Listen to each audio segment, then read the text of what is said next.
Greetings, I'm Dr. Pearl John and welcome to the Other 167. We continue our series on tough questions and tough answers, and today focus on the question, is marriage still worth it? In Ephesians chapter 5 verse 25 says, husbands, love your wives just as Christ loved the church and gave himself up for her. The question no one says aloud. Let's be honest. In today's world, marriage has a PR problem. Scroll through social media and you will see jokes about nagging spouses, memes about freedom after divorce, and viral videos declaring marriage is outdated. Yet, deep down, every heart still whispers, could there be something sacred about love that lasts? The truth, marriage isn't broken. Our understanding of marriage is perhaps broken. Ephesians 5:25 reminds us that marriage was never meant to be a contract of convenience but a covenant of commitment. So today let's explore this timeless question. Is marriage still worth it? Here are three truths that might just change how you may see love forever. 1. Sacred calling, not social contract. The Apostle Paul's words in Ephesians 5 don't read like a rule book. They sound like poetry with purpose. Husbands, love your wives as Christ loved the church. Notice Paul doesn't say, husbands, manage your wives. He says, love them sacrificially. Marriage isn't about who leads or who follows. It's about who loves deeper. In God's design, marriage isn't a 50-50 partnership. It's a 100-100 partnership. Both fully in, both fully surrendered, both fully committed, and both fully working together. Christ didn't go halfway to the cross, and love that reflects him shouldn't go halfway either. Genesis 2:24 reminds us, a man shall leave his father and mother and be united to his wife, and they shall become one flesh. Marriage is not built on compatibility, it's built on commitment. Compatibility changes, commitment does not. When Chip and Joanna Gaines were asked how they've stayed together through fame and stress, Joanna said, we decided early, divorce isn't an option. So when things get hard, we fix it, not flee from it.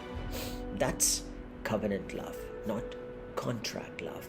Marriage isn't about finding the right person, it's about becoming the right person through love that lasts. Secondly, sacrifice that strengthens. Sacrifice and service. The heartbeat of marriage isn't romance, it's sacrifice. Christ's love wasn't based on convenience, it was based on commitment through cost, which comes out of a clear conviction that is the way. That's the divine blueprint. Ephesians 5:25 reveals love in motion, not the butterflies of emotions. Every marriage, there will be days when you wake up and don't feel in love. That's okay, because love isn't a feeling, it's a decision to serve. Philippians chapter 2 verses 3 and 4 says, do nothing out of selfish ambition, rather in humility value others above yourselves. That is not marriage advice, that's marriage survival. And a couple in their 80s were asked this secret to a 60-year marriage. The wife smiled. We were born in a time when something broke, you fixed it, not threw it away. That's the language of sacrifice. The willingness to repair rather than replace. Real love isn't glamorous. It's gritty grace, the kind that stays, serves, and sacrifices even when it hurts. Thirdly, symbol of something greater, reflecting Christ and the church. Marriage isn't just about you and your spouse. It's a mirror of something much bigger, Christ and the church. When a husband lays down his ego and a wife extends grace, heaven applauds, because love just reflected eternity. Revelation 19:7 says, "Let us rejoice and be glad and give him glory, for the wedding of the Lamb has come." Marriage points us to that ultimate union, the day when the love wins forever. Your marriage is a message. It preaches with or without words. When people see how you forgive, how you endure and rebuild, they catch a glimpse of how Jesus loves his bride. In a world of instant gratification, enduring love is countercultural. Every faithful couple becomes a living sermon, a silent revival in a cynical generation.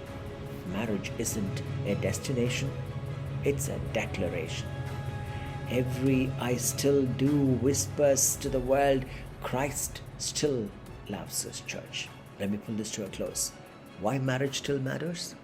Marriage is still worth it because it still works when we work at it God's way. It's not about perfection, but persistence.